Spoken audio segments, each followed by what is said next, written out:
बहुत समय पहले की बात है। एक दिन रमेश सरपंच के बगीचे में साफ सफाई का काम कर रहा होता है। पूरा दिन मेहनत करने के बाद जब वो रात को वापस आता है, आप हाथ मुंह धो लो, मैं जब तक खाना लगाती हूँ। माँ, आज आपने खाने में क्या बनाया है? आज बना है आलू गोभी। क्या माँ, जब देखो आलू गोभी।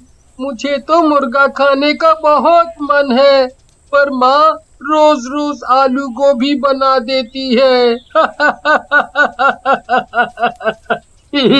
ठीक है, आज ये आलू गोभी खा लो, कल मैं मुर्गा ले आऊंगा, फिर खूब पेट भर कर खाना। काफी रात हो जाती है, सब लोग सो जाते हैं। उसके बाद एक भूत उनके घर में घुस आता है और ऐसे घूम रहा होता है जैसे किसी की तलाश में है। ये इस गांव का आखिरी घर था, पर अब इस घर में भी कोई मुर्गी नहीं है। अब मैं क्या करूं? मैंने गांव के सारे मुर्गे मुर्गी तो पहले ही चुरा लिए हैं, पर वो सब मिलाकर 100 ही हुए हैं। अब 101 की गिनती पूरी करने के लिए आखिरी मुर्गा कहाँ से लाऊं? भूत निराश होकर घर से वापस जाने लगता है, पर अचानक उसे एक ख्याल आता है।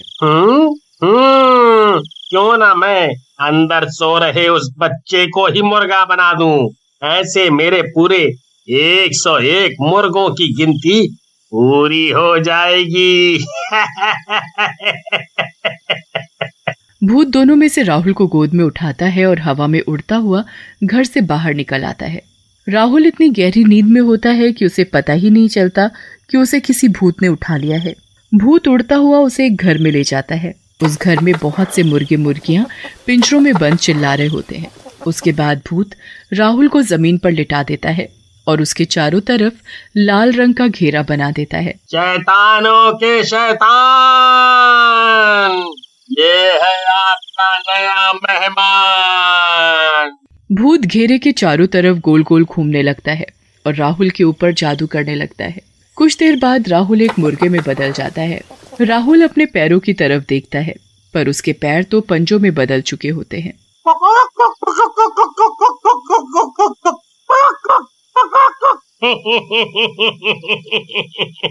आखिर हो ही गए मेरे पास पूरे 101 मुर्गे। अब मैं कल से इनको गांव वालों को खिलाऊंगा, और जिस दिन ये सारे मुर्गे खत्म हो जाएंगे उस दिन मैं इस दुनिया का सबसे शक्तिशाली भूत बन जाऊंगा। अगले दिन भूत अपनी दुकान खोलकर बैठ जाता है और गांव वालों को मुर्गे बेचने लगता है। दूसरी तरफ अगली सुबह रमेश वापस सरपंच के घर काम करने के लिए निकल रहा होता है। मैं जा रहा हूँ, शाम को आते वक्त राहुल के लिए मुर्गा लेता आऊंगा। जी ठीक है। रमेश काम पर चला जाता है और कमला अपने घर के कामों में लग जाती है। किसी को अभी तक इस बात का एहसास भी नहीं होता कि राहुल घर से गायब है। राधिका भी उठकर घर के काम में अपनी माँ का हाथ बटाने लगती है। राधिका, जरा इस राहुल को जाकर उठाना तो। दिन चढ़ाया है पर ये लड़का अभी तक सो रहा है। नहीं माँ, मैं जब उठी तब वो अपने बिस्तर पर था ही नहीं। वो जरूर अपने दोस्तों के साथ खेलने गया। आप उसे कुछ कहते नहीं हो ना, इसलिए अपनी पढ़ाई लिखाई छोड़कर बस खेल कूद में ही लगा रहता है। अब मैं क्या करूं, ये सुनता भी तो नहीं। आज आने दे इसे, अच्छे से इसकी खबर लूंगी। कमला और राधिका फिर से अपने कामों में लग जाते हैं। काफी देर हो जाती है। दिन के खाने का भी वक्त हो जाता है, पर राहुल घर नहीं आता। अब कमला और राधिका को राहुल की चिंता होने लगती है। इतनी देर तक तो कभी बाहर नहीं रहता। राधिका बेटा, तू जरा जाकर तो देख कि कहाँ खेल रहा है ये लड़का। जी माँ, आप चिंता मत करो, मैं अभी उसे पकड़ कर लाती हूँ। राधिका गांव में हर जगह राहुल को ढूंढने लगती है और उसके सारे दोस्तों के घर जाकर भी उनसे राहुल के बारे में पूछती है, पर राहुल का कुछ पता नहीं चलता। वो घर आकर अपनी माँ को बताती है तो वो और ज्यादा परेशान हो जाती है। अब तो इनके आने का ही इंतजार करना पड़ेगा, वो आएंगे तभी कुछ होगा। दोनों रमेश के आने का इंतजार करने लगते हैं और रमेश इस बात से अनजान कि उसका बेटा राहुल कहाँ है, वो सरपंच के बगीचे में काम कर रहा होता है। काम खत्म करने के बाद रमेश घर आने लगता है। तभी उसे याद आता है कि उसे राहुल के लिए मुर्गा लेना है। वो मुर्गा खरीदने जा ही रहा होता है कि तभी उसे आवाज आती है, मुर्गे की मीट ले लो, मुर्गे की मीट। अरे, यहाँ कौन मीट वाला आ गया? खैर मुझे क्या, मुझे तो मीट लेने से मतलब है। रमेश मीट की दुकान पर जाता है जहां वो भूत एक आदमी के भेस में दुकान पर बैठा होता है। उसकी दुकान में खूब सारे पिंजरे होते हैं जिसमें उस भूत ने अपने सारे मुर्गों को बंद कर रखा होता है। अरे भाई, ये दुकान पहले तो यहाँ नहीं थी। हाँ भाई साहब, मैंने आज ही ये दुकान खोली है। अच्छा, ये तो अच्छी बात है। चलो, मुझे एक ताजा मुर्गा काट कर दे दो। आदमी के भेस में वो भूत सबसे पहले राहुल को ही पिंजरे से गर्दन पकड़कर बाहर निकालता है। राहुल अपने पापा को देखकर जोर जोर से चिल्लाने और फड़फड़ाने लगता है।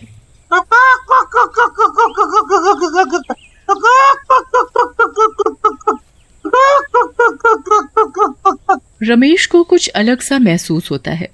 उसका बिल्कुल मन नहीं मानता कि वो उस मुर्गे को कटवाए। अरे भाई साहब, आप इसे काटो मत, मैं इसे घर जाकर खुद काट लूंगा। आप मुझे ये मुर्गा ऐसे ही दे दो। मैं काटूं या ये आदमी? मुझे तो इन सब मुर्गों की मीट इन गांव वालों को खिलाने से मतलब है। क्या हुआ भाई साहब, मुर्गा नहीं देना क्या? जी जरूर देना है भाई साहब। आप ये मुर्गा पकड़ो और घर जाकर ताजा ताजा काट कर खाना। रमेश उस मुर्गे को घर ले आता है। वो कमला और राधिका को ऐसे रोते देख हैरान होता है।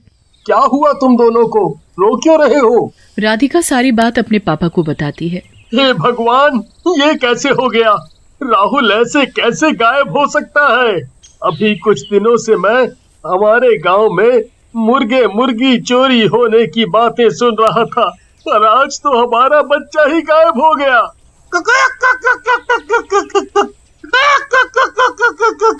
ये क्या ले आए? मैं तो आज राहुल के लिए ही मुर्गे का मीट लाने वाला था, पर पता नहीं क्यों जब दुकान वाला इस मुर्गे को काटने लगा तो मुझसे देखा नहीं गया, इसलिए मैं इसे जिंदा ही घर ले आया। अब इसे यहीं छोड़ो और अपने राहुल को ढूंढो। रमेश और कमला सुबह होते ही वापस राहुल को ढूंढने निकल पड़ते हैं, पर पूरे गांव में राहुल का कुछ पता नहीं चलता। वो निराश होकर घर वापस आते हैं तो उनका मुर्गा उछलता हुआ खुशी से उनके पास आकर चिपकने लगता है। क्या मुसीबत है ये, हटाओ इसे मेरे पास से। एक तो मेरा बेटा नहीं मिल रहा और ऊपर से ये मुसीबत। बहुत दिन गुजर जाते हैं पर राहुल का कुछ पता नहीं चलता।